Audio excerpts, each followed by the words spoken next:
करोड़ लोग को मारा, क्या सजा देंगे आप? क्या सजा दे सकते हैं आप? कुरान में लिखा है, अल्लाह ताला फरमाते हैं सूरह निसा में सूरह नंबर 4 आयत नंबर 56 में 56 कि जो लोग अल्लाह के खिलाफ जाते हैं, अल्लाह की निशानियां को नहीं मानते, उनको हम दोजख में डालेंगे और जितने बार उनकी चमड़ी जल जाएंगी उतने बार नई चमड़ी देंगे। हिटलर ने 60 लाख से ज्यादा यहूदी को जलाया, अल्लाह ताला डबल बार जला सकता है। यहां क्या कर सकते हैं हम? एक बार कत्ल कर सकते हैं उसको, और क्या? आखिरत में अल्लाह ताला 10 गुना बार चाहे तो कर सकता है।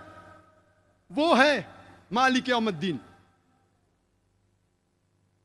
जुलाई बॉम्बिंग के बाद जो ट्रेन बम ब्लास्ट हुए बम्बई में, हम देखते हैं कि कई मुसलमानों को उठाया गया, हजारों मुसलमानों को हैरेस किया है, सैकड़ों मुसलमानों को इलीगल डिटेंशन किया गया बंबई में, इलीगल डिटेंशन।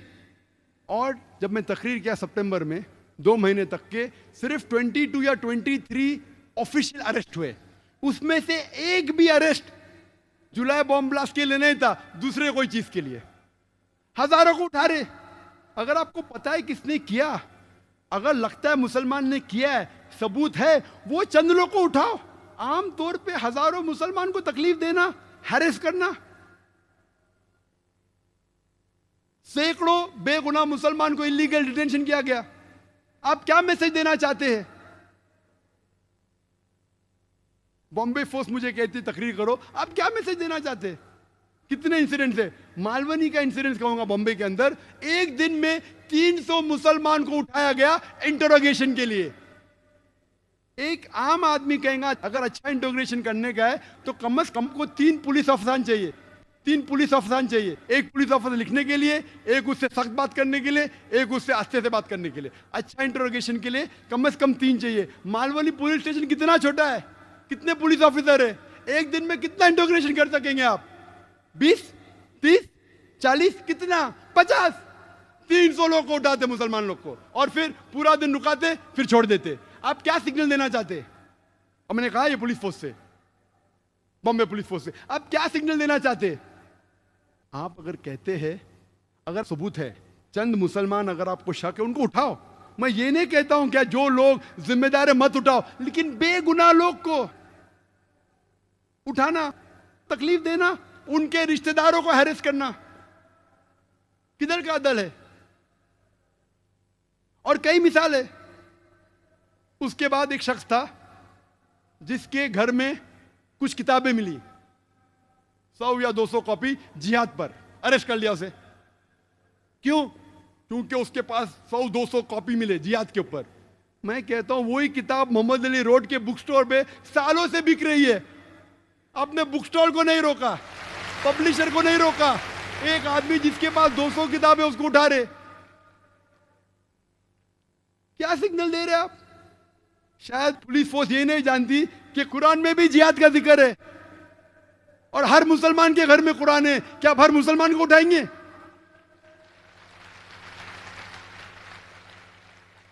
जिहाद का मतलब क्या है? जिद्दोजहद। जिहाद का मतलब नहीं क्या बेगुनाह के जान लो। शायद ये भी नहीं जानते हिंदुस्तान के कि अगर आप भगवत गीता पढ़ेंगे, भगवत गीता और महाभारत पढ़ेंगे, महाभारत में कत्ल के वर्सेस कुरान से कई गुना ज्यादा है। तो क्या आप हिंदू को भी पकड़ेंगे? भगवत गीता में सैकड़ों वर्सेस है, सैकड़ों। अगर कंपेयर करेंगे कुरान से, कुरान तो किधर है ही नहीं, फीसद देखेंगे कुछ नहीं है। भगवत गीता श्री कृष्ण जिसको हिंदू भगवान मानते, वो एडवाइस दे रहा है अर्जुन को। अगर भगवत गीता पढ़ेंगे चैप्टर नंबर 1 वर्स नंबर 43 से 48, अर्जुन कहता है ये झगड़ा है पांडव और कौरव के बीच में, 5 भाई और 100 भाई। अर्जुन कहता है श्री कृष्ण से, अपने सारे हथियार जमीन पे डाल देता है और कहता है मैं पसंद करूंगा निहत्ता मरने को बनिस्बत मैं रिश्तेदारों से झगड़ा करूं। जवाब क्या मिलता है? श्री कृष्ण कहते चंद वर्सेस बाद, चैप्टर नंबर 2 वर्स नंबर 2 और 3 में कहते ए Arjun, how come you have become important? आप नपुंसक कब से बन गए? आप है क्षत्रिय, आपका धर्म है झगड़ा करना, लड़ना। और खुशनसीब वो क्षत्रिय है जिसको मौका मिलता है हक के लिए लड़ने का।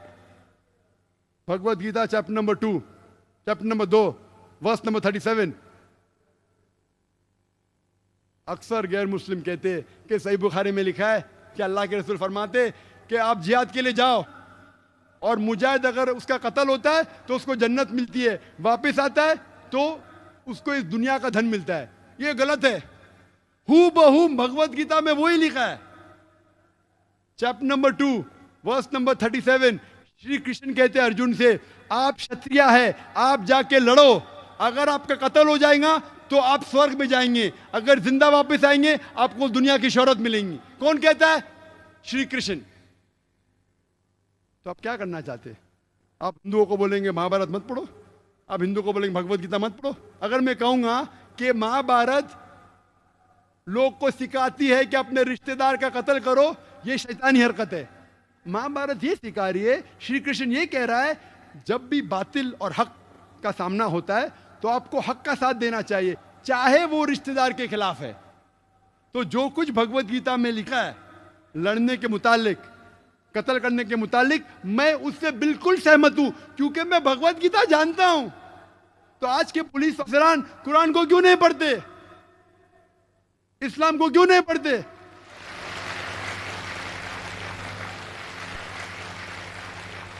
यहाँ कल लेक्चर खत्म हो, कुछ नौजवान है, जाकिर भाई मेरा सॉरी क्वेश्चन पूछने का ईमेल, नहीं जाकिर भाई सवाल पूछने का, वो क्या हुआ? नहीं बहुत हालात गंभीर है, मैं मेरे घर में जितने किताब है इस्लाम के निकाल दिया। मेरा क्यों निकाले भाई?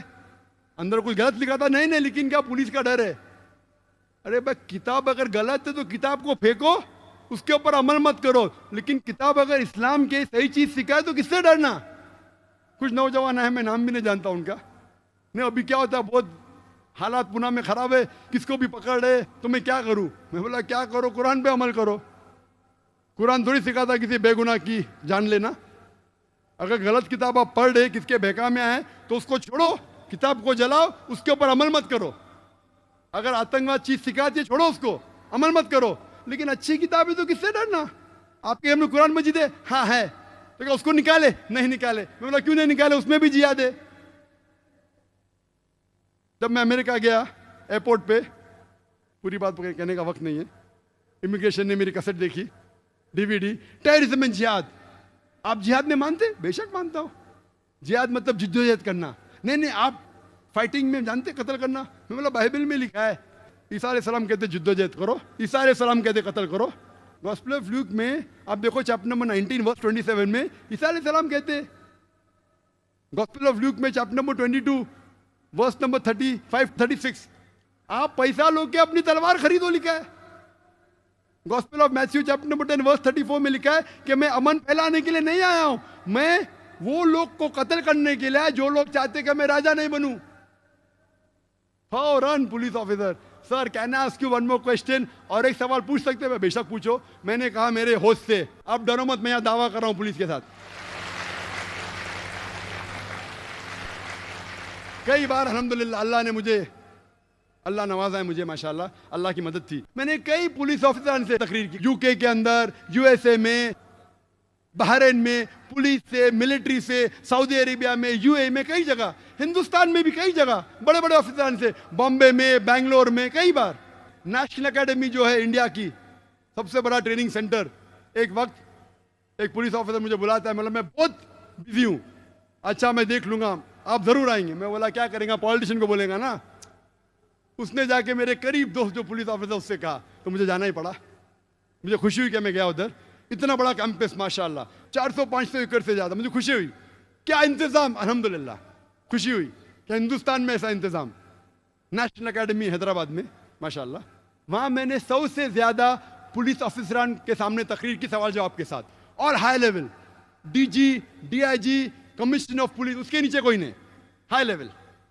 और सवाल जवाब हुए दहशतगर्दी के बारे में, इस्लाम के बारे में, जिहाद के बारे में। इतना खुश हुए, मुझसे शुक्रिया कहा, बोले हम जानते ही नहीं थे। तो अगर कोई गैर मुस्लिम को इस्लाम के बारे में गलत फहमी है तो आप गलत फहमी को दूर करो। किस बात से डरना, उसके दूर करो। इसी तरीके से मैं कहता हूं पुलिस अफसर से कई मेरे दोस्त है जो लॉयर्स है, वो कहने लगे कि हमारे क्लाइंट्स लोग को परेशान किया गया बम्बई में, कई लोगों को इलीगल डिटेंशन किया गया है, कई लोगों को हैरेस किया है, कई लोगों को कहा गया है कि हम फैमिली मेंबर्स को हैरेस करेंगे, कई लोग को कोरे पेपर पे साइन किया गया। और मैं कई पुलिस ऑफिसरों को जानता हूं, और अक्सर आप देखे जाओ तो मेरे नजदीक अक्सर पुलिस ऑफिसर अच्छे हैं। मैंने कई से बात की है, अक्सर पुलिस ऑफिसर को इंसानियत है, उनको दर्द है, लेकिन चंद पुलिस ऑफिसर है जो दूसरे के बहकावे में आके, पॉलिटिशियन के बहकावे में आके गलत काम करते हैं, जो श्री कृष्णा ने जैसा लिखा। लेकिन ये चंद पुलिस ऑफिसरान जो गलत है, उनके वजह से पूरी पुलिस फोर्स को हम दोषी नहीं ठहरा सकते। जिस तरीके से अगर चंद मुसलमान गलत है, सारे मुसलमान को दोषी नहीं ठहरा सकते, उसी तरीके से अगर चंद पुलिस अफसरान गलत कर रहे, हम सारी पुलिस फोर्स को दोषी नहीं ठहरा सकते। मैं जानता हूं बॉम्बे में बम ब्लास्ट के टाइम पे जब कई बेगुनाह मुसलमान को उठाया गया, कई हिंदू पुलिस ऑफिसरान उनकी मदद की, इतनी मदद की उनकी जो भी उनके हद में था, यहां तक कि जब दोस्त लोग उनके खिलाफ गए फिर भी उनकी मदद की। तो मेरे नजदीक अक्सर पुलिस अफसरान अच्छे हैं, उनमें इंसानियत है। ये चंद लोग हैं जो बहकावे में आ जाते हैं पॉलिटिशियन के, लेकिन अक्सर लोग जो अच्छे हैं सब में हिम्मत नहीं, अच्छे हैं, कोशिश करेंगे, बस दबाव आता है तो खामोश हो जाते। कुछ लोग ऐसे जो लड़ते हैं उनका ट्रांसफर हो जाता है, ट्रांसफर होता है तो और हाई पोस्ट में जाते, फिर से घूम के वापस आते। तो हर पुलिस ऑफिसर अगर ईमानदार है, ट्रांसफर होएगा, निकाला तो नहीं जा सकता पोस्ट से, और ऊंचा उदा मिलेगा आपको, घूम फिर के फिर से वापस आएंगे आप। तो हर पुलिस ऑफिसर अगर ठान लेगा कि मैं हक के लिए लड़ूं और पॉलिटिशियनों के बहकाव में नहीं आऊं, तो मामला हल हो जाएगा। मैं पुलिस फोर्स चाहे बंबई की हो, चाहे पूना की हो, चाहे कहीं भी हिंदुस्तान में हो, चाहे हिंदुस्तान के बाहर हो, मैं ये कहना चाहता हूं कि आप मेरी बात को समझो। आप अगर बेगुनाह मुसलमान को इतनी तादाद में पकड़ेंगे, अगर 10 आतंकवादी को पकड़ने की कोशिश कर रहे हैं, 10 टेररिस्ट को पकड़ने की कोशिश कर रहे, पकड़ पाएंगे का ना वो छोड़िए, आप नए 100 को जन्म दे रहे हैं। अगर पुलिस फोर्स कहती है कि फॉरेन कंट्री का हाथ है, और पुलिस फोर्स ये मुझसे कहती है और पेपर में भी कहती है कि विदाउट लोकल सपोर्ट, जो लोग जिस जगह रहते हैं उनके सपोर्ट के बिना ये हमले हो ही नहीं सकते, तो मैं ये कह रहा हूं कि आप उनका साथ फिर दे रहे पुलिस। आपको अगर शक है 10 या 15 में कि जो बाहर वाली फोर्स, चाहे पाकिस्तान हो, LTTE हो, जिसको भी आप ठहराना चाहते ठहराओ, अगर लगता है कि 10, 15, 20 मुसलमान जो है जिम्मेदार, उनको पकड़ो। हजारों को पकड़ेंगे, क्या होगा? जब वो छूट के आएंगे तकलीफ देने के बाद, रेडीमेड गिराक है, आप उनके लिए गिराक तैयार कर रहे टेररिस्ट बनने के लिए। क्यों? किधर की हिकमत है? जूलियो रिबेरो जो बॉम्बे का पुलिस कमिश्नर था, बाद में DGP था, वो कहते हैं कि जितनी तादाद में आप गैर जरूरी गिरफ्तार करेंगे, उतने चांसेस हक पे आने के कम है। The more people you catch unnecessary, the chances of you coming to the truth goes down. क्यों? मैं ये नहीं कहता हूं कि जो लोग जिम्मेदार हैं उनको मत पकड़ो, लेकिन बेगुनाह लोग को क्यों पकड़ रहे? आप मुसलमान का साथ लो, आप सबूत पेश करो, हम आपकी मदद करेंगे। पुलिस मुझसे कहती है, जाकिर भाई आप तो इतने मशहूर है, लाखों लोग आपको सुनते, आप मुसलमान को क्यों नहीं समझाते? बेशक अल्लाह की मदद से लाखों लोग मुझे सुन, यहाँ माशाल्लाह मजमा कितने का पता नहीं, हो सकता है 50,000 के ऊपर है, मेरी नजर जहां तक जा सकती है उससे ज्यादा भी हो सकता है। मैं तकरीर करता हूं, चैनल पे करोड़ों लोग मुझे देखते हैं, बहुत से लोग मुतासिर होते हैं मुझसे अल्हम्दुलिल्लाह, लेकिन जब आप ऐसे हरकत करेंगे तो कौन मेरी बात सुनेगा? जो सुनने वाले भी नहीं सुनेंगे, बोलेंगे जाकिर जाओ जाओ, बड़ी बड़ी बात करते हैं, भाई हम पे जुल्म हुआ, तुम पे थोड़ी हुआ। तो मैं पुलिस ऑफिसरान से ये कहता हूं कि आप मुस्लिम्स को कॉन्फिडेंस में लो, अगर आपके पास सबूत है मुस्लिम को पकड़ो, मैं ये नहीं कहता हूं मत पकड़ो, लेकिन हजारों की तादाद में उठाना, बेगुनाह को उठाना, उनके दिल में दहशत पैदा करना किधर है? उस वक्त बंबई में जुलाई 2006 के बाद सबसे बड़ा टेररिस्ट आम मुसलमान के लिए था बॉम्बे पुलिस फोर्स। वो डरे हुए थे, क्यों? मेरी तकरीर के गलत मानी मत लीजिए आप। मैं कहना चाहता हूं कि हम साथ में मिलके इस देश को आगे बढ़ाएंगे।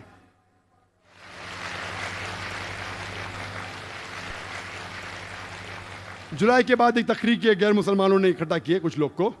2 एक्स पुलिस ऑफिसर को, सीनियर को बुलाए थे जो रिटायर हो चुके थे। एक पुलिस ऑफिसर कहता है कि ये सारे जिम्मेदार है पाकिस्तान के मदरसे, दूसरा पुलिस ऑफिसर आके कहता है कि हिंदुस्तान के मदरसे जिम्मेदार है। एक सीनियर एडवोकेट ने पूछा पुलिस ऑफिसर से, एक भी केस बताओ जो मदरसे के अंदर मैं आतंकवाद के हमले के जिम्मेदार है। मैं कहता हूं ये बिल्कुल बेबुनियाद झूठ है। मैं हिंदुस्तान में एक भी मदरसा नहीं जानता हूं जो आतंकवादी हमले में हिस्सा लिया। मैं चैलेंज कर, मैं नहीं जानता हूं, तो क्यों इल्जाम लगा रहे आप? हो सकता है चंद लोग जो मदरसे से फारिग है किसके बहकावे में आके गलत काम किए। अगर आप तारीख पढ़ेंगे, हिटलर कौन से मदरसे में गया था? कौन से मदरसे में पढ़ा वो? जोसेफ स्टालिन कौन से मदरसे में पढ़ा? चेयरमैन माओ कौन से मदरसे में पढ़ा?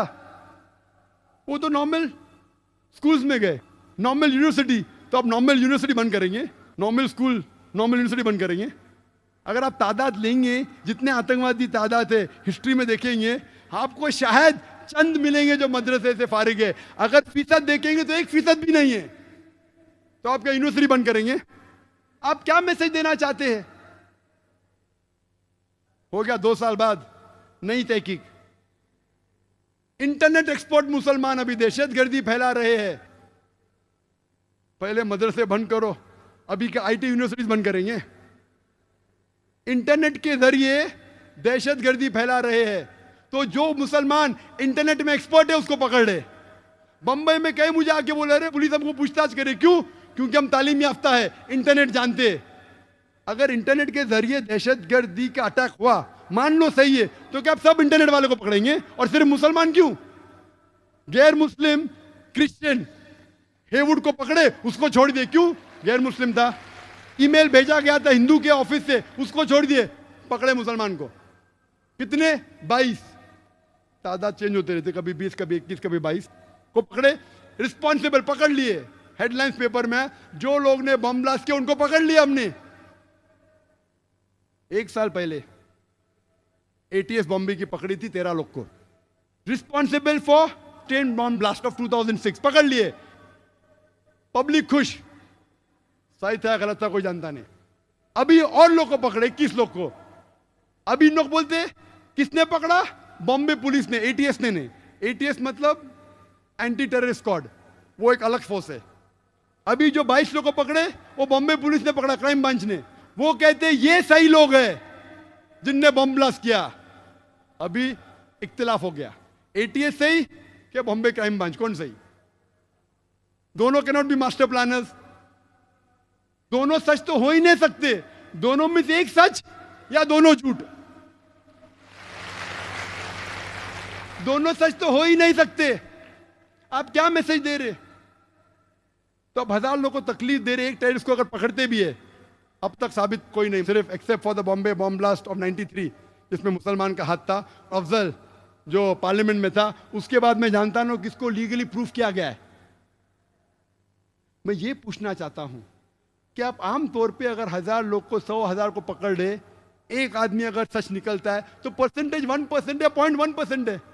मुझे लोग पूछते हैं कि ये मंसूर पीर बॉय उसने हकीकत में बॉम्ब ब्लास्ट किया?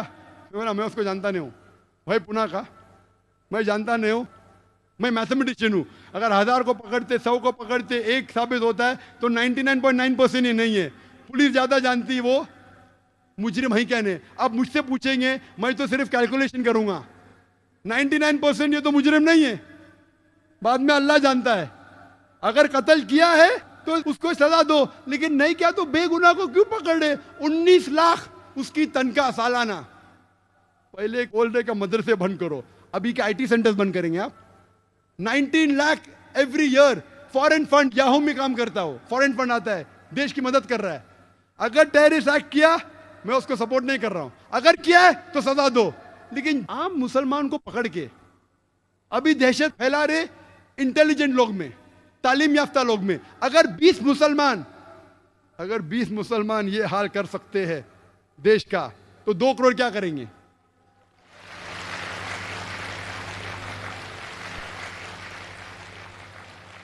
मैं ये कहना चाहता हूं, जो भी जिम्मेदार है आतंकवादी हमले के, उसको पकड़ो, सजा दो।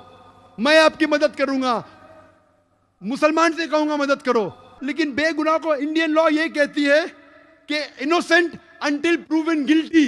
यहां क्या हो रहा है? Guilty unless proven innocent. आप लॉ को चेंज कर, इंडियन लॉ है, आंख पे पट्टी है, बेगुनाह है जब तक दोषी साबित नहीं होता। आज की तारीख में मुसलमान को पकड़ो दोषी जब तक बेगुनाह साबित नहीं होता है। क्या मैसेज दे रहे हैं आप? मैं ये कहना चाहता हूं, अभी ज्वाइंट कमिश्नर पुलिस कहते तौकीर, नाम सोबान कुरैशी, मीडिया कहती है prime suspect number 1 for train bomb blast. नए लोग को पकड़ लिए, अभी कहते हैं ज्वाइंट कमिश्नर पुलिस। वो तो मीडिया कहती है, मैंने कब कहा? पुलिस तो कहती ही नहीं। इतने दिन तक आ रहा था हेडलाइंस पेपर में, Tauqeer, Soban Qureshi, prime suspect, prime suspect. बेचारा घर से भाग गया। अगर है तो पकड़ो, सजा दो, मैं मदद करूंगा। अभी ज्वाइंट कमिश्नर पुलिस कहते हैं, हमने तो कभी कहा ही ना, मीडिया कह रही है। मीडिया ये कहते हैं कि पुलिस कह रही है और गलत इल्जाम लगा रही, मीडिया को पकड़ के जेल में डालो। अभी मीडिया कहती है मंसूर पीर बॉय दोषी है, तो मैं कहूंगा मीडिया को मैं क्यों भी मानूं? कल आप बोलते का तौकीर की बात को मत मानो, अभी मंसूर पीर बॉय की बात क्यों मानूं मैं मीडिया की? तो मीडिया जो भी चाहे लिख सकता है। अरे कुछ किसकी जिम्मेदारी है क्या नहीं? शहर में क्या हो रहा है? मीडिया अच्छी है आमतौर पे, लेकिन कभी कभी अच्छी न्यूज लेने के लिए कुछ भी छाप देती है।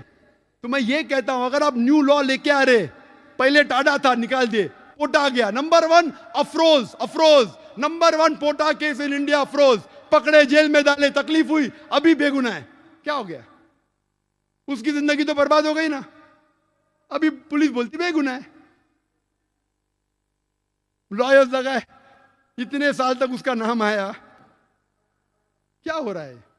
मैं कहता हूं पोटा को निकाल के मकोका लेके आए, बोलते 6 महीने तक के no bail, no problem. MCOCA से सख्त लॉ लो। इस्लाम के अंदर अगर कोई आतंकवादी है उसको मिलना चाहिए सजा है मौत। मैं सख्त लॉ के फेवर में हूं, लेकिन ये कहना चाहता हूं, आप टाडा लेके पोटा लेके आए, पोटा लेके मकोका लेके आए, मैं आपके साथ हूं। लेकिन अगर कोई बेगुनाह को कोई मकोका में डालता है और अगर 6 महीने बाद, 1 साल बाद साबित होता है बेगुनाह, पुलिस ऑफिसर को अंदर डालो।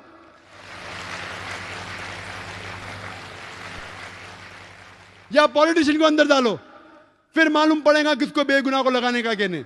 आप अगर लगाना चाहते दहशतगर्द के लिए सख्त लॉ लेके आओ, मैं आपके साथ हूं, लेकिन वो पॉलिटिशियन को क्यों छोड़ देते आप?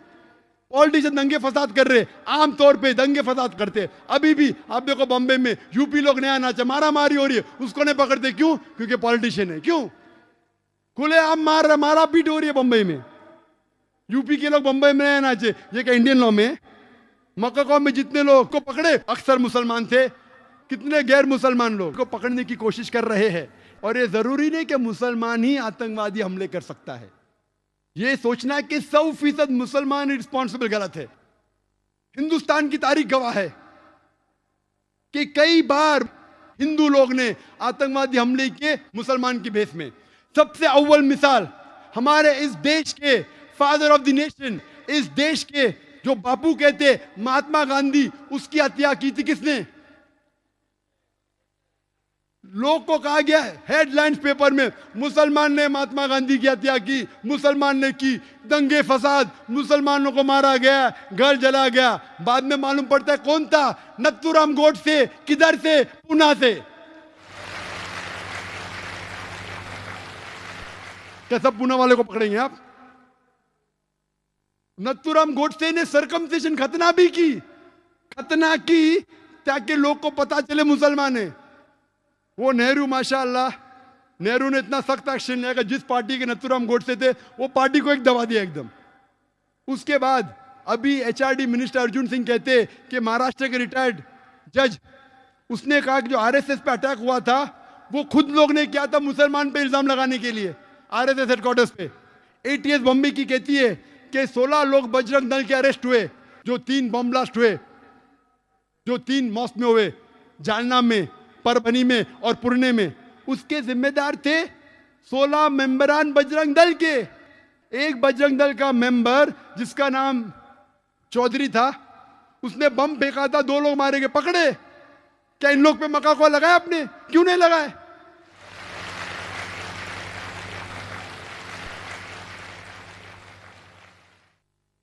जुलाई के अंदर 2006 में एक बम फूटा, 4 लोग मरे। कौन लोग? जो बम बनाते वही मरे। उसमें से एक आदमी बजरंग दल का था, बम बनाते हुए फट गए, बम के साथ पकड़े गए। उनके लिए मक्का कोला लगाई क्या आपने? बम के साथ पकड़े गए, 4 लोग मारे गए, 11 लोग घायल हुए। कौन कहता है? Police force. और लोग प्लानिंग कर रहे थे मुसलमान के बेस में हमला करे। कई लोग पकड़े जाते, दाढ़ी उनके पास, हम मुसलमान के बेस में हमला करेंगे और मुसलमान को दोषी ठहराएंगे। तो ये कहना कि सिर्फ मुसलमान ही आतंकवादी हमले कर सकता है, गलत है। आप कहते हैं 100%, ये बिल्कुल मानने को तैयार नहीं हो सकता है मुसलमान कर सकते, तो क्यों मुसलमान को ही टारगेट किया जा रहा है? बराबर तहकीक करो, मुसलमान रिस्पॉन्सिबल पकड़ो, हम आपका साथ देंगे। लेकिन बेबुनियाद पकड़ना मेरे हिसाब से सही नहीं। वक्त की कमी होने की वजह से मैं तकरीर के आखिर में कहना चाहता हूं कि what is the solution. Solution यह है कि अगर दंगे फसाद इस मुल्क में बंद होंगे तो सारे आतंकवादी हमले बेशक फौरन बंद होंगे।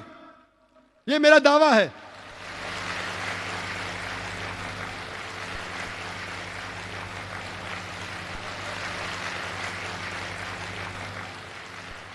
जितने भी दंगे फसाद हुए वो लोग को पकड़ो, चाहे बाबरी मस्जिद के जो लोग ने बाबरी मस्जिद को शहीद किया, टेलीविजन पे उनका सबूत है, पेपर पे सबूत है, पकड़ो, जेल में डालो। गुजरात राइट जिसने किए, बॉम्बे राइट जितने किए, पकड़ो। श्री कृष्णा रिपोर्ट को इंप्लीमेंट क्यों नहीं करते? कमीशन तो बिठा देते, इंप्लीमेंट क्यों नहीं करते? डर है क्या वोट बैंक जाएंगे? बॉम्बे सीरियल ब्लास्ट का जजमेंट आया, 100 लोग से ज्यादा को दोषी ठहराया गया, कई लोग को फांसी की सजा हुई, कई लोग को उम्र कैद, अक्सर मुसलमान थे। जज कहता है कि मुसलमान जिम्मेदार थे, हम आपकी बात को मानते। अगर 100% भी सही नहीं तो 95% आप सही है, हम आपके साथ हैं। उनको सजा दो अगर वो हत्यारे हैं। लेकिन श्री कृष्णा रिपोर्ट क्यों नहीं इंप्लीमेंट करते? इंप्लीमेंट नहीं किए इसलिए और अटैक हुए। आप श्री कृष्णा रिपोर्ट को इंप्लीमेंट करो, गुजरात राइट वालों को दोषी जो है उनको सजा दो, बाबरी मस्जिद के लोगों को सजा दो, आतंकवादी हमले बंद हो जाएंगे। और राइट्स को रोकना बहुत आसान है। पुलिस फोर्स आराम से राइट्स को रोक सकती। टेररिस्ट अटैक को रोकना, कुछ को रोकना मुमकिन है, 100% नामुमकिन है। कौन कहते? एक्सपर्ट्स कहते, पुलिस फोर्स खुद कहती है। आपको रोकना है तो मुसलमान को साथ लेना पड़ेगा, सारे हिंदुस्तान के नागरिक को साथ लेने पड़ेगा। तो जो इस देश के दुश्मन है उसको बाहर निकालेंगे। अभी एक नया ग्रुप पैदा हुआ, Indian Mujahideen. Indian Mujahideen, Indian Mujahideen, मुजाहिद लोग हैं। मेरे हिसाब से मुजाहिद है ही नहीं, बुज़दिल लोग हैं। मुजाहिद तो मैं हूं। मुजाहिद का मतलब जिहाद करना, जिद्दोजहद करना, ये बुज़दिली है। बेगुनाह लोग की जान लेना किधर की मर्दानगी है? ये इंडियन मुजाहिद है कहने मैं जानता नहीं हूं।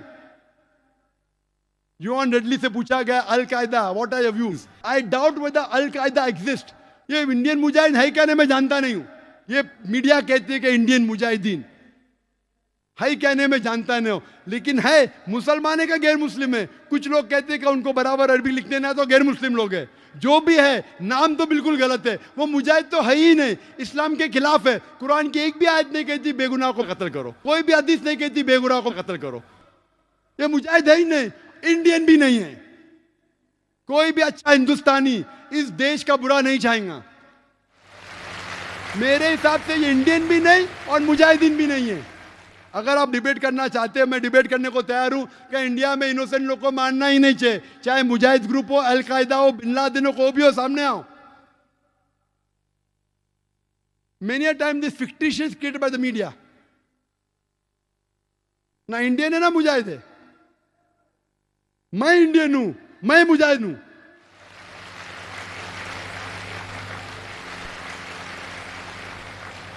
मेरी दरखास्त है कि पॉलिटिशियनों से कि पॉलिटिशियन लोग हक का साथ देना चाहिए। अपनी कुर्सी की फिक्र मत कीजिए, आखिरत की कुर्सी की फिक्र कीजिए। चाहे आप हिंदू है, हिंदू मजहब की किताब में लिखा है, श्री कृष्ण क्या कहते हैं, यहां भले मर जाएंगे स्वर्ग में जाएंगे, आपको यहां की कुर्सी क्यों फिक्र है, आखिरत का डर है क्या नहीं। चाहे आप हिंदू है, मुस्लिम हो या क्रिश्चियन हो, सारे मजहब की किताब में लिखा है आखिरत में आपको जाना है। मुझे मेरी कुर्सी की फिक्र है आखिरत में। मैं अल्लाह से दुआ करता हूं कि आखिरत में मुझे कोई जन्नत में दाखिला मिले, मुझे नहीं पता, इसलिए तो जिहाद कर रहा हूं। मैं पॉलिटिशियन से कहता हूं कि आप हक का साथ दो, अदल का साथ दो। आप सीट पकड़ने की बात छोड़ो, हक के साथ आपको सीट मिलती है तो पकड़ो, अगर बातिल का साथ देना छोड़ दो। इधर आपको सीट मिले या नहीं मिले, आखिरत में जरूर मिलेंगे अगर हक का साथ देंगे तो, फिर हमारा देश तरक्की करेगा, चाहे आप हिंदू पॉलिटिशियन हो, मुसलमान हो या क्रिश्चियन हो। नंबर 2, मैं कहना चाहता हूं आम नागरिकों से कि पॉलिटिशियन के बहकावे में मत आओ, आपस में झगड़ा मत करो। हिंदू मुस्लिम साथ में रहना चाहिए। जैसा मैंने कल कहा था, मजहब नहीं सिखाता आपस में बैर रखना। हिंदी है, हम वतन है हिंदुस्तान हमारा, क्यों आपस में झगड़ा करते। पॉलिटिशियन के बहकावे में मत आओ। नंबर 3, मैं पुलिस से कहता हूं आप हक के साथ रहो, जो गलत लोग को पकड़ो, बेगुनाहों को मत पकड़ो, अगर पकड़ ले इमीडिएटली छोड़ दो और हक का साथ दो। और अगर पॉलिटिशियन आप पे दबाव डाल रहे, उसकी फिक्र मत करो, वो आपको निकाल नहीं सकते, आपका ट्रांसफर होगा। हर पुलिस ऑफिसर अगर ईमानदार है, जो दूसरा उसकी जगह पे आएगा वो भी ईमानदार है, तो फिर से अदल इस मुल्क में हो जाएगा। और सब हिंदू मुस्लिम को साथ लो, आपस में मत बांटो। उसके बाद हमें देखना चाहिए कि इस देश की तरक्की होना चाहिए। इस ब्लेम गेम में फॉरेन पॉलिसीज कहते हैं नुकसान होता है देश का। असली को पकड़ो और सजा दो, किसी बेगुनाह को मत पकड़ो। अगर पॉलिटिशियन, अगर अच्छे नागरिक, अगर पुलिस फोर्स, आखिर में आता है जुडिशरी। जुडिशरी अल्हम्दुलिल्लाह सुम्मा अल्हम्दुलिल्लाह हिंदुस्तान की, उसे तस्लीम करना चाहिए, उसे मुबारकबाद देना चाहिए। लेकिन हमें डर है कि कल अगर ये जुडिशरी सिस्टम पॉलिटिशियन के बहकावे में आ जाएगा तो इस देश को कोई नहीं बचा सकेगा। इसे हम दुआ करते हैं कि इनको महफूज रखे, और मैं उम्मीद है कि ये जुडिशरी सिस्टम इस देश को आगे लेके जाएंगी। और हम सब हिंदुस्तानी, चाहे हिंदू हो या मुसलमान हो, हम में डिफरेंस हो सकता है, हम में कुछ बात पे इख्तिलाफ हो सकता है, लेकिन आपस में झगड़ा नहीं करना चाहिए, आपस में एक दूसरे की जान नहीं लेना चाहिए। हम साथ हैं तो इंशाअल्लाह सब मजहब सिखाता है कि कोई बेगुनाह को कत्ल नहीं करना चाहिए, फिर ही ये आतंकवादी फोर्स इस देश को छोड़ पाएंगे। और मैं कहना चाहता हूं इस तकरीर के आखिर में, अल्लाह सुब्हानहू व तआला फरमाते सूरह इसरा में, सूरह नंबर 17 आयत नंबर 81 में, वकुल जाल हक वज़ाकल बातिल इन्नल बातिल कान, कहो कि हक आ चुका है और बातिल को खत्म होना है, क्योंकि बातिल फी नफ्सी खत्म होने वाला है। इस तकरीर को खत्म करता हूं डॉक्टर एडम पियर्सन के जुमले से। डॉक्टर एडम पियर्सन कहते हैं कि people who worry that one day nuclear weaponry will fall in the hands of the Arabs, they fail to realize that the Islamic bomb, the bomb of peace, has already been dropped. It fell the day Prophet Muhammad, peace be upon him, was born. Adam Pearson कहते हैं कि जो लोग को फिक्र है कि nuclear weaponry, nuclear bomb अरबों के हाथों में लग जाएगा, वो ये नहीं जानते क्या इस्लामिक बॉम्ब, अमन का बॉम्ब गिर चुका है। वो उस दिन गिरा जिस दिन मोहम्मद सल्लल्लाहु अलैहि वसल्लम पैदा हुए। व आखिर दावाना अल्हम्दुलिल्लाह रब्बिल आलमीन।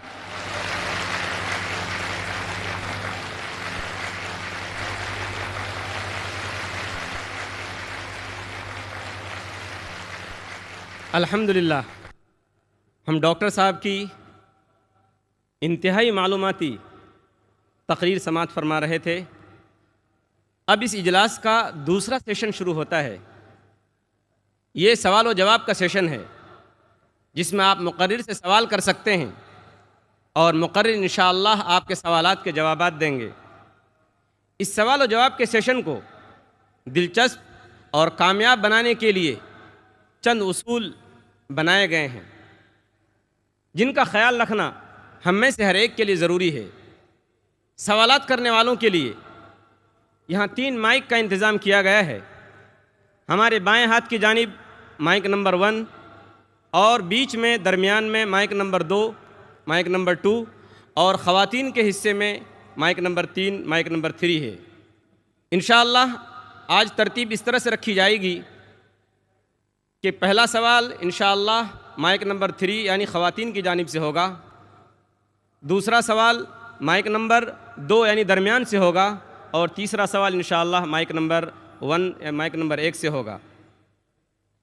इस सवाल और जवाब के सेशन में सवाल करने वाले से गुजारिश है कि वो सबसे पहले अपना नाम और प्रोफेशन यानी पेशा बताएं। सवाल करने में गैर मुस्लिम भाइयों को पहले मौका दिया जाएगा और उन्हें इस्लाम के ताल्लुक़ से कोई भी सवाल करने की पूरी आज़ादी हासिल होगी। सवाल छोटा करें और सवाल करने से पहले कोशिश करें कि आप बात लंबी न करें, बल्कि अपना नाम और प्रोफेशन यानी पेशा बताकर फ़ौरन सवाल शुरू कर दें। हमारे मुस्लिम भाइयों से गुजारिश है कि उनके सवालात उन्वान से मुताल्लिक़ हों। इख्तलाफी और फ़िक़ही सवालात करने की इजाज़त नहीं दी जाएगी। एक वक्त में एक ही सवाल की इजाज़त होगी। अगर सवाल गैर ज़रूरी यानी नामुनासिब हुआ तो उसको रद्द करने का इख्तियार मुझे हासिल होगा। मुझे उम्मीद है कि आप सभी हज़रात इन उसूलों को सामने रखते हुए इस सेशन को कामयाब और दिलचस्प बनाने में मेरी मदद करेंगे। अब हम पहला सवाल शुरू करते हैं माइक नंबर 3 ख़वातीन की जानिब से। अगर ख़वातीन में कोई गैर मुस्लिम बहन हो तो ख़वातीन वॉलंटियर हज़रात से गुजारिश है कि उनको मौका दिया जाए। अस्सलाम वालेकुम। मेरा नाम स्मिता है, मैं सर्विस करती हूँ। मुझे इस्लाम कबूल करना है, तो मेरी आपकी गुजारिश है कि आप मुझे कलमा पढ़वाएं।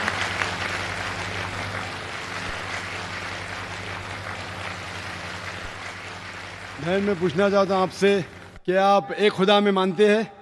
जी मैं मानती हूँ। आप आखिरी पैगंबर मोहम्मद सल्लल्लाहु अलैहि वसल्लम में मानते हैं? जी मैं मानती हूँ। क्या आप पे कोई जोर ज़बरदस्ती कर रहा है इस्लाम कबूल करने के लिए? जी नहीं, मैं अपने दिल से इस्लाम कबूल करना चाहती हूँ। क्योंकि ये ज़रूरी है, क्योंकि किसी पे ज़बरदस्ती करना इस्लाम में इसकी ममानियत है।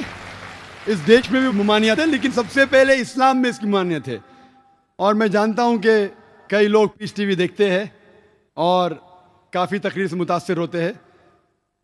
अगर आप करना चाहती है तो मैं इंशाअल्लाह अरबी में कहूँगा और आप उसको दोहरा सकती है। जी। अशहदु अल्ला इलाहा अशहदु अल्ला इलाहा इल्लल्लाह इल्लल्लाह व अशहदु वअशहदु अन्ना मोहम्मद रसूलुल्लाह। रसूलुल्लाह। मैं गवाही देती हूँ मैं गवाही देती हूँ कि अल्लाह के अलावा कोई माबूद नहीं और मोहम्मद सल्लल्लाहु अलैहि वसल्लम उसके आखिरी पैगंबर है। माशाल्लाह, मुसलमान हो चुकी है। शुक्रिया। मेरी आपसे एक गुजारिश है कि आप मेरे लिए दुआ पढ़ें और मैं चाहती हूँ कि मैं मरते दम तक इस्लाम फॉलो करूँ।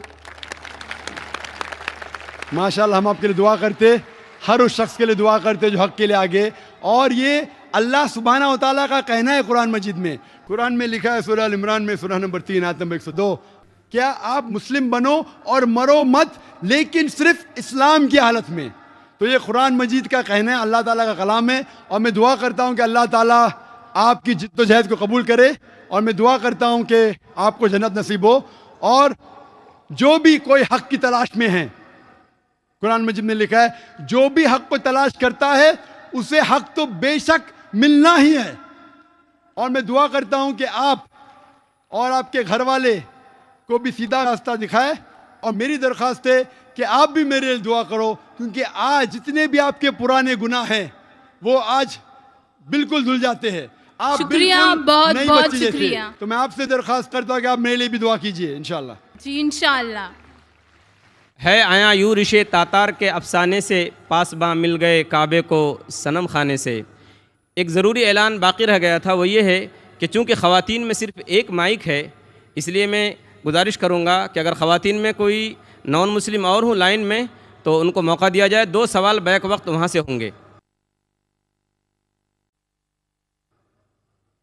अस्सलाम वालेकुम, मेरा नाम श्वेता अग्रवाल है और मैं आज़म कैंपस में बीएससी सेकेंड ईयर की स्टूडेंट हूँ।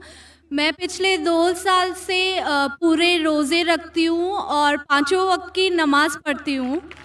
इसलिए मैं आज यहाँ पर पूरे लोगों को गवाह रखकर इस्लाम कबूल करना चाहती हूँ। मेरी ख्वाहिश है कि आप मुझे कलमा पढ़, मेरा एक नाम भी सजेस्ट करें प्लीज़।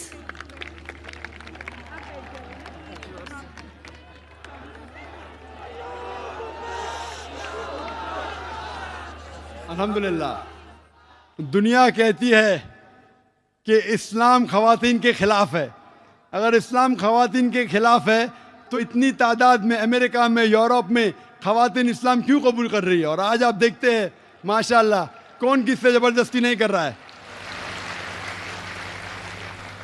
बहन, मैं आपसे पूछना चाहता हूँ कि आप एक खुदा में मानती है?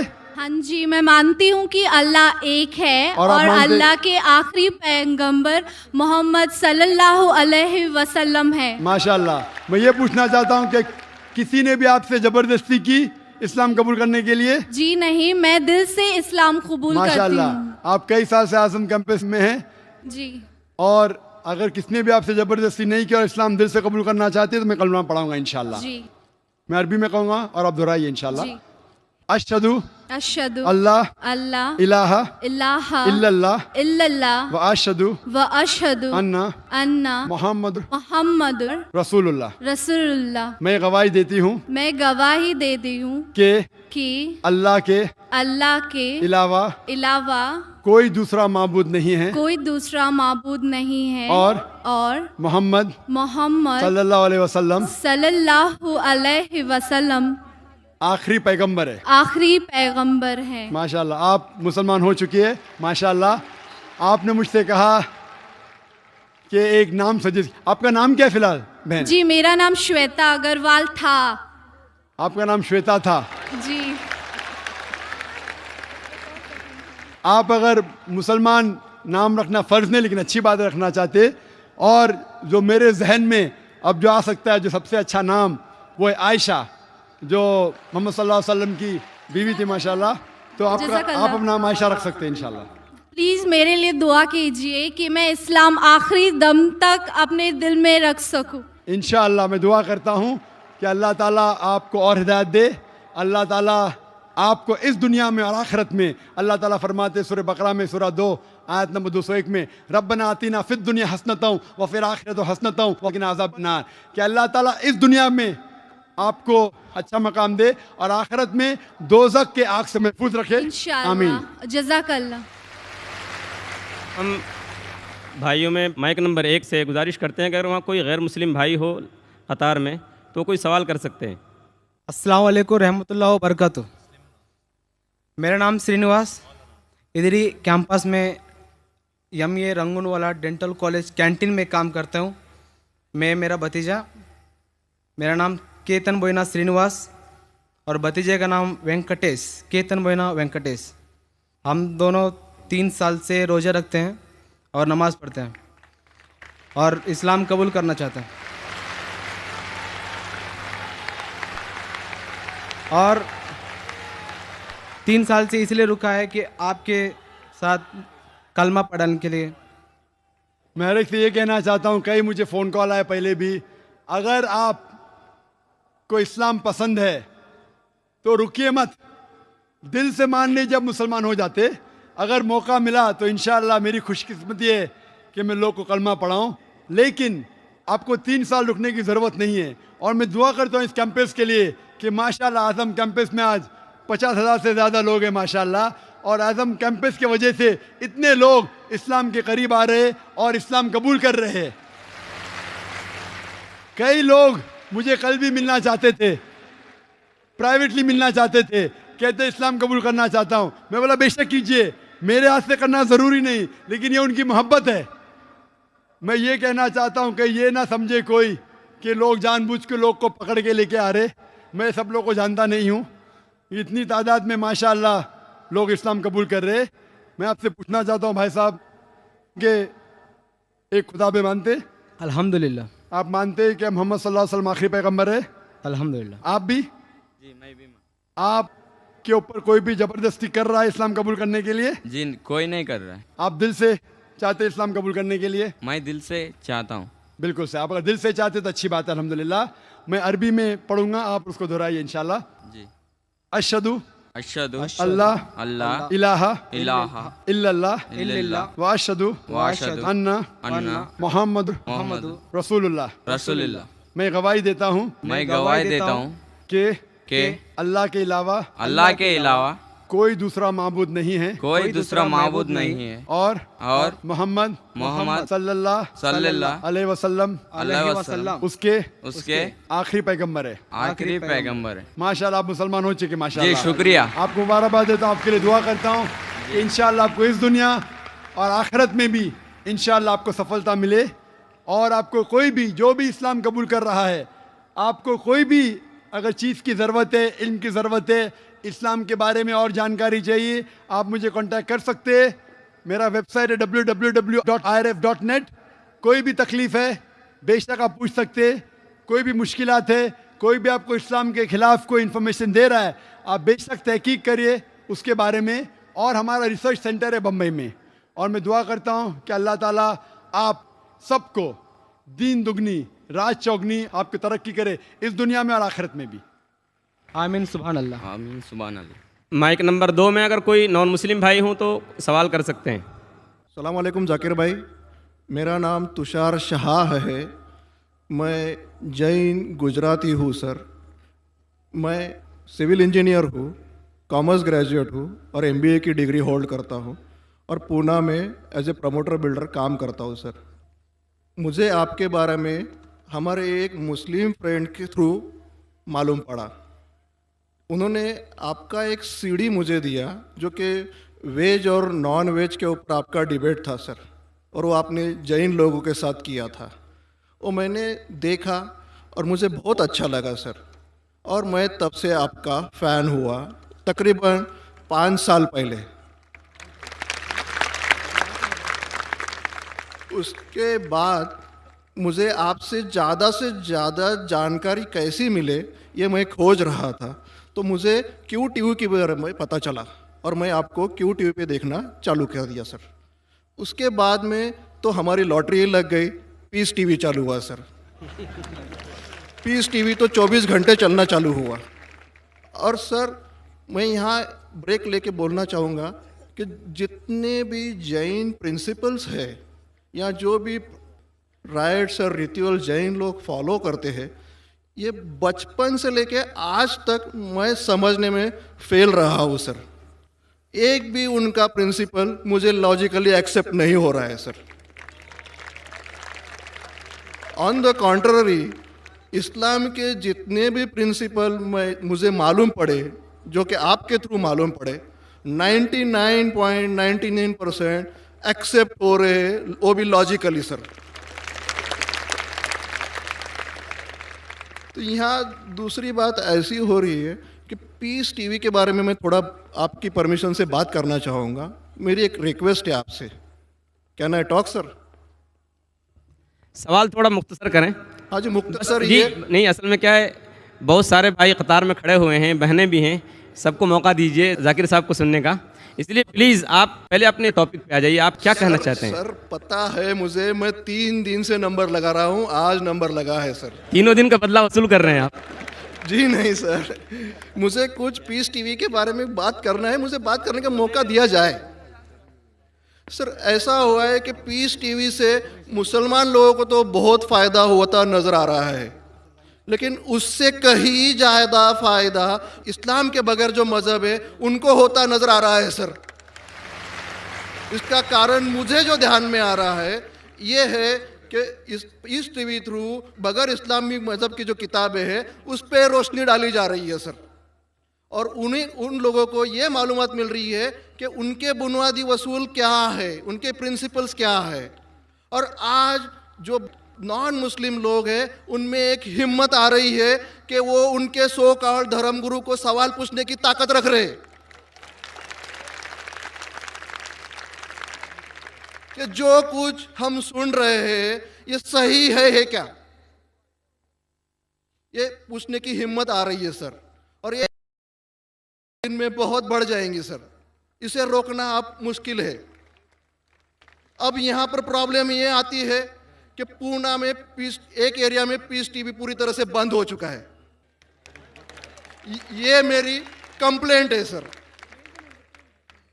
ये हम जो एरिया में रहते हैं वहाँ पीस टीवी काफ़ी महीनों से बंद है। अभी चलाने वाले भाई जो है ये मुसलमान है और उनके अंडर में जो एरिया आता है वो पूरा ही मुस्लिम एरिया है सर। अब उन्हें प्रॉब्लम क्या है समझ में नहीं आ रही है। चैनल चलाने में आस्था चैनल चला रहे, संस्कार चला रहे हैं, फैशन टीवी 24 घंटों चला रहे, ट्रेन 24 घंटों चला रहे, लेकिन पीस टीवी नहीं चल रहा है सर। हमने उन्हें काफ़ी रिक्वेस्ट की, ईमेल भेजे, नोटिस भेजी, फिर भी कोई उसमें बदलाव नहीं आ रहा है, पीस टीवी चल नहीं रहा है। तो मुझे आपसे एक रिक्वेस्ट करनी है कि आप वो भाई से बात करें और उन्हें ये कहे कि पीस टीवी चलाने में आपकी प्रॉब्लम क्या है। क्योंकि कल एक भाई ने ये थोड़ी बात की लेकिन खुल के बात नहीं की। आपने उन्हें कहा कि आप एक 5-6 हज़ार की डिश लगा दो, पीस टीवी चल जाएगा। सर 5-6 हज़ार की डिश लगाने वाले की ताकत पूना में 500 लोग रहेंगे, 5,000 लोग रहेंगे, लेकिन पूना में बहुत गरीब लोग हैं जो कि ये अफोर्ड नहीं कर पाएंगे और उनका हक है कि ये पीस टीवी देखे करके। तो मेरी आपसे एक रिक्वेस्ट है कि आप वो भाई साहब का प्रॉब्लम क्या है वो देखें और पीस टीवी चालू करने के लिए रिक्वेस्ट करें। और अब मैं सीधे अपने सवाल पे आता हूँ सर। जैसे मैंने कहा कि जैन लोगों का एक भी प्रिंसिपल लॉजिकली मेरे समझ के बाहर है और इस्लाम के जितने प्रिंसिपल मैंने सुने हैं 99% प्रिंसिपल्स मुझे लॉजिकली एक्सेप्ट है सर। जो एक प्रिंसिपल में थोड़ी गड़बड़ाहट है वो मैं आपसे पूछने जा रहा हूँ सर। अगर मेरे से कोई गलती हुई तो प्लीज़ संभाल लेना सर मुझे। तो मेरा ये है कि every human being is born with free will and we are here to test for the life to come hereafter. ये एक प्रिंसिपल है सर, मुझे एक्सेप्ट है, मुझे कोई इसमें ये नहीं है। दूसरा प्रिंसिपल है सर तकदीर का, जहाँ मुझे थोड़ी गड़बड़ हो रही है। तकदीर का प्रिंसिपल जो मैं समझ रहा हूँ और जो मैंने सुना है वो ये है कि जो अल्लाह ने लिखा है करके आप कर रहे हो, ये जुमला गलत है। आप जो करने वाले हो वो अल्लाह को मालूम है करके अल्लाह ने लिखा है। I hope I am right sir.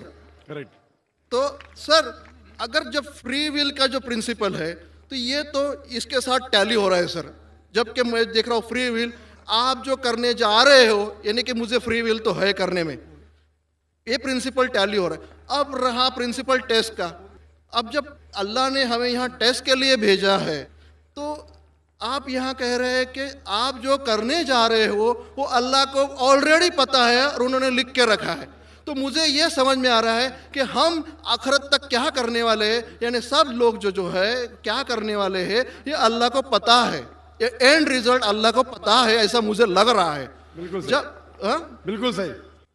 I am glad sir, जो मैं समझ रहा था सही समझ रहा था। अब यहाँ बात ये आ रही है कि सर अगर वर्ल्ड कप क्रिकेट का रिजल्ट मुझे अगर फाइनल रिजल्ट मालूम है तो पूरा वर्ल्ड कप मुझे देखने की जरूरत क्या है? वेरी गुड, बहुत अच्छा सवाल। लगता है कि आप बहुत पीस टीवी देखते हैं माशाल्लाह। काफी देखता हूँ सर। आपने जिस तरीके से तकदीर को शॉर्ट में कहा, यस सर, बहुत कम मुसलमान यहाँ कह पाएंगे। मुसलमान को भी ये प्रॉब्लम है तकदीर क्या है मैच करने का, कि फ्री विल एंड तकदीर बहुत कम मुसलमान कह सकते हैं और आपने इतने बड़े मजमे में कहा, मैं आपको कांग्रेचुलेट करता हूँ। Thank you sir. आपका आखिरी सवाल था कि अगर अल्लाह को पता है। Sir I have not yet finish my question sir, please. हाँ जी हाँ जी हाँ जी सर, ये तो एक पार्ट था क्वेश्चन का। दूसरा पार्ट ये है कि अल्लाह को जब, अगर मैं तो बनिया हूँ सर, मुझे मालूम पड़ा है कि इस्लाम एक्सेप्ट करके मुझे स्वर्ग मिलेगा या नर्क मिलेगा, कुछ न कुछ तो मिलना पक्का है। अब ये सब खेल में अल्लाह को क्या मिल रहा है ये मैं जानना चाहता हूँ सर। बहुत अच्छा सवाल। ये दूसरा सवाल है मेरा। और तीसरा, दोनों सवाल का जवाब दूंगा, तीसरा मत पूछिए सर शॉर्ट है, शॉर्ट ये, नहीं तो लोग मुझे कहेंगे कि मैं ना इंसाफी कर नहीं रहा हूं। नहीं, इसी कनेक्टेड है सर, इसी से कनेक्टेड है। और सिर्फ आउट ऑफ क्यूरियोसिटी पूछ रहा हूँ, आप देना चाहे दे सकते, नहीं देना चाहे नहीं दे सकते। सर हमारा फैसला कैसा होने वाला है ये तो मुझे पता चल गया कि डूज और डोंट्स कुरान में लिखे, फॉलो करो, आपका फैसला हो जाएगा। लेकिन जो जानवर, एनिमल्स जो है, एलिफेंट्स, ये जो जो जो भी जानवर है, इनका फैसला अल्लाह कैसे करने वाले हैं ये मुझे जानने की क्यूरियोसिटी है। आप देना चाहे दे सकते हैं, तीनों नहीं जवाब दिया दूंगा, कोई- मुख्तसर सा दूंगा। आपने बिल्कुल सही किया तकदीर के बारे में। आप पीस टीवी देख रहे हैं, वहां से मालूमात सही मिली। आपके जो 3 सवाल थे, पहला सवाल था अल्लाह जब जानता है ये सब होने वाला है तो ये खिलवाड़ क्यों होता है ना, कठपुतलियां। जब अल्लाह ताला सब जानते हैं तो हम लोग क्यों ये रचा रहे ड्रामा? डायरेक्ट क्यों ना मुझे जन्नत में डालता है, डायरेक्ट क्यों ना दोज़ख में डालता है? बहुत अच्छा सवाल। सबसे पहले ये सवाल कि अगर अल्लाह सुब्हाना व तआला आपको बोलेगा अच्छा ये आदमी अच्छे काम करने वाला है, इसको जन्नत में डाला, ये आदमी बुरे काम करने वाला है, दोज़ख में डाला, और डायरेक्ट अगर दुनिया में आने के बिला जन्नत में डालेगा, दोज़ख में डालेगा, जन्नत में वाला तो एतराज नहीं करेगा, दोज़ख में डाले वाला कहेगा आप मुझे दोज़ख में क्यों डाल रहे, मैंने क्या गुनाह किया? अल्लाह ताला कुरान में ये लिखा है, आखिरत के दिन में आप अल्लाह से ये नहीं कहेंगे क्या वो नाइंसाफी कर रहे, आपके जिस्म आपके खिलाफ गवाही देंगे, आपके फेवर में गवाही देंगे, आपके आंख, आपके हाथ, आपके हर जिस्म के अंग अंग आपके फेवर और खिलाफ में गवाही देंगे, आपके आगे सब कुछ स्पष्ट रहेगा। तो आप अल्लाह से ये नहीं कहेंगे कि आप मुझे दोज़ख में क्यों डाल रहे, आप कहेंगे मुझे और एक मौका दो। अल्लाह कहेगा टेस्ट खत्म हो गया है। अगर डायरेक्ट आपको दोज़ख में डालेंगे तो आप कहेंगे अल्लाह ने, मिसाल के तौर पे अगर टीचर जानता है कि ये स्टूडेंट को फर्स्ट आने वाला है, ये स्टूडेंट फेल होने वाला है, अगर डायरेक्ट बोलेगा नो टेस्ट, आपको पास किया, आपको फेल किया, पास करने वाला एतराज नहीं करेगा, फेल करने वाला बोलेगा अरे आपने फेल क्यों किया मुझे, अरे आप तो बुद्धू है आपको, लेकिन फेल क्यों किया, इसीलिए टेस्ट लेता है। अल्लाह ताला जानता है लेकिन आप उस पर एतराज नहीं किया आखिरत में, इसलिए टेस्ट ले रहा है। नंबर 2, अल्लाह को फायदा क्या है? अल्लाह को शैतान ने उसको चैलेंज किया था कि मैं तेरे बंदे को भड़काऊंगा, चैप्टर नंबर 7 में लिखा गया है। तो अल्लाह कहता है कि मेरे बंदे को तू भड़का सकेगा ही नहीं, जो मेरे बंदे ने उसको भड़काएगा। इब्लीस कहता है मेरे पनिशमेंट को डिले करो, गिव मी रिस्पाइट, अल्लाह डिले कर लेता है। अल्लाह क्यों कर रहा है? क्योंकि अल्लाह ताला के लिए इंसान सबसे बेहतरीन मखलूक है, बेस्ट क्रिएशन। बाकी creation don't have free will, इंसान को फ्री विल है, तो ये सबसे बेहतरीन क्रिएशन है। उनको खुशी हो रही कि बाकी जो लोग हैं, आपका तीसरा सवाल भी इसमें आता है, जो फरिश्ते उनको चॉइस नहीं, जो अल्लाह कहता है मानना ही पड़ता है। जानवर को फ्री विल नहीं है, जो अल्लाह ताला कहेगा जानवर करेगा, फ्री विल नहीं। इंसान एक ऐसी मखलूक है, ऐसा क्रिएशन है जिसके पास फ्री विल है, इसीलिए उसे खुशी होती है कि मैं फ्री विल देने के बाद ये इंसान मेरी इबादत कर रहा है। Answer number 2। आंसर नंबर 3, ये टेस्ट जानवरों के लिए नहीं है। जानवर के लिए टेस्ट नहीं, सिर्फ इंसान के लिए और जिन के लिए। जानवर अगर किसने भी कोई गलत किया, एक जानवर ने दूसरे जानवर के खिलाफ कुछ सिंग मारी, तो आखिरत के दिन पे उसका बदला लिया जाएगा और उनको खत्म किया जाएगा। इन लोग स्वर्ग और नरक में नहीं जाएंगे। इंसान सबसे बेहतरीन मखलूक है, सबसे अच्छा क्रिएशन है, सिर्फ वो जन्नत या दोज़ख में जाएंगे। और सवाल के पहले जो आपने पूछा था कि वो मुस्लिम ऑपरेटर पीस टीवी नहीं दिखा रहा है, हम क्या करें? आप बिल्कुल सही कह रहे हैं कि मुसलमान से ज्यादा गैर मुसलमान को फायदा हो रहा है, इसलिए वो मुसलमान टेलीविजन नहीं दिखा रहा है। और मैं कहता हूं ना, कुछ लोग नाम के मुसलमान रहते, पैसे के रहते, वो बाकी चैनल शायद उन्हें पैसा देते, हम किसको पैसा देते नहीं। हम ना पैसे से किसी को खरीदते, ना किसी को इस्लाम फैलाते, ना चैनल को पैसा देते। गॉड टीवी जो क्रिश्चियन चैनल है इंडिया में हर साल 28 करोड़ रुपीस है, 28 करोड़ सिर्फ केबल ऑपरेटर्स को पैसा देती है। 28 करोड़, 28 करोड़, वो बजट भी नहीं सिर्फ इंडिया में दिखाने के लिए। हम पीस टीवी बोलते हैं हमारा अमन का टीवी, हम आपको 1 रुपया देंगे नहीं, दिखाने का दिखाओ, नहीं दिखाने का मत दिखाओ। तो ये लोग पैसे के पुजारी, अब्दुल्ला ने अब्दुल रुपया है, ये मुसलमान हो ही नहीं सकता, जो भी है, मैं जानता नहीं कौन है। और आपको सजेशन, आप क्या कीजिए, बॉयकॉट करो उनको, बॉयकॉट करो, आप पर्चा निकालो, जो पीस टीवी नहीं